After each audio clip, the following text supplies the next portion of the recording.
It's the Bobcats in Charlotte as we bring you an Eastern Conference contest live from the Time Warner Cable Arena. This is Kevin Harlan here to call the action. With me, Steve Kerr and Clark Kellogg. So let's take a look at the Boston Celtics starting lineup. Brandon Bass is out there with Pierce, and it's Garnett. Then there's Avery Bradley, and it's Rondo in at the 1.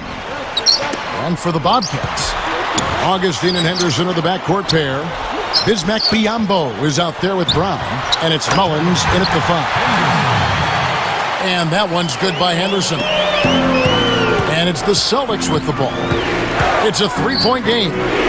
Well, Charlotte came into last season on a high, having made the playoffs, and then a year ago they slipped back in a lot of ways. They made changes. Coaching changed. Larry Brown moved on. They traded Gerald Wallace.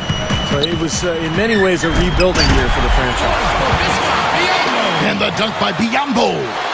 How about that? Nice and easy right there. Yeah, he didn't even try to do it too much. Nope, no fancy stuff. He'll just take his 2 points, go back and play some defense. Let's catch up with Doris from the sideline. Well, Paul Silas gave me a few minutes to catch up with him. He feels their biggest hurdle will be creating enough space for their perimeter players to do what they want on offense. He said if we're unable to break down their pressure at times, they'll continue to smother us and severely handcuff what we can do to put up points. Kevin? Terrific, Doris. Thanks. They put a lot of thought into how they're going to match up against the opposing defense, guys. Well, one of the things you got to do here, Kevin, and Steve, you can't afford empty possessions against this team. You've got to put the ball in the basket. Yeah, that's for sure, Clark. You got to make them count because you know you're not going to get a lot of open looks. So make sure you make the defense move the ball, try to get good looks, and make them pay. Off the inbound, out of bounds, and they'll keep possession.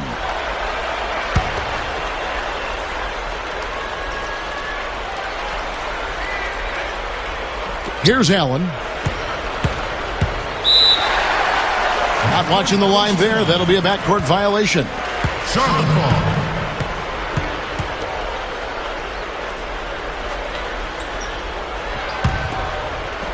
Here's Henderson. Here's Augustine. Trains the three-pointer.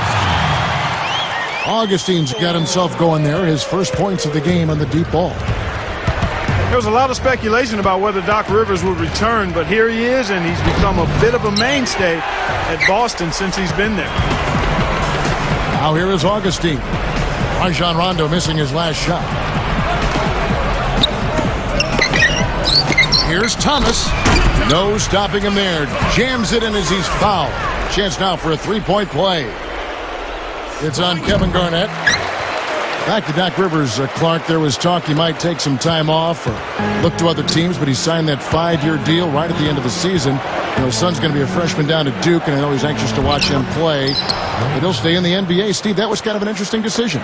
Well, I think Boston wanted stability, Kevin. The players are older, so by signing Doc Rivers to a long-term deal, you've told your fans, look, you know, he's the rock, he's the stability. We're going to be good for a long time because Doc is our leader.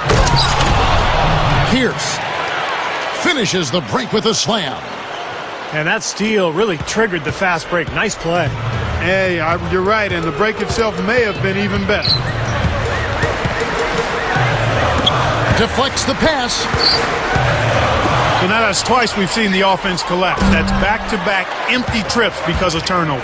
Yeah, and that's going to be a problem because now all of a sudden you start turning the ball over. You lose all offensive rhythm and flow.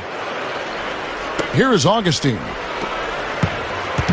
Paul Pierce is not particularly fast or quick, but he's very strong and he's crafty, and he finds angles. He finds a way to get his shot off, and that's one of the reasons he puts up great offensive numbers year after year. Three-pointer. Bobcats leading by 3. And they're pushing it up.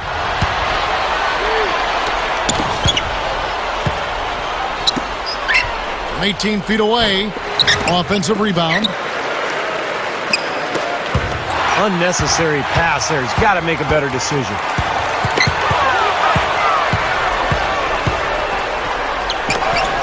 And finished off by Bass. That's like you draw it up right there. That was beautiful. No doubt about it, Steve. I mean, I always love to finish at the rack.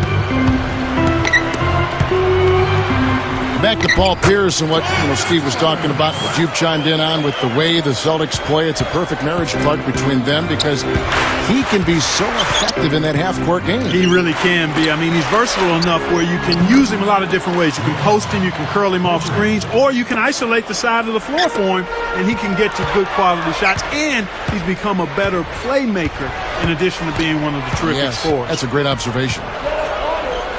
It's Allen on the wing. Augustine against Rondo. Kicks it out to Garnett. 6 to shoot. Right side, Pierce. Good. Wow. I like that. Actually, I love it. He looked almost weightless on that one. A beautiful dunk. It was.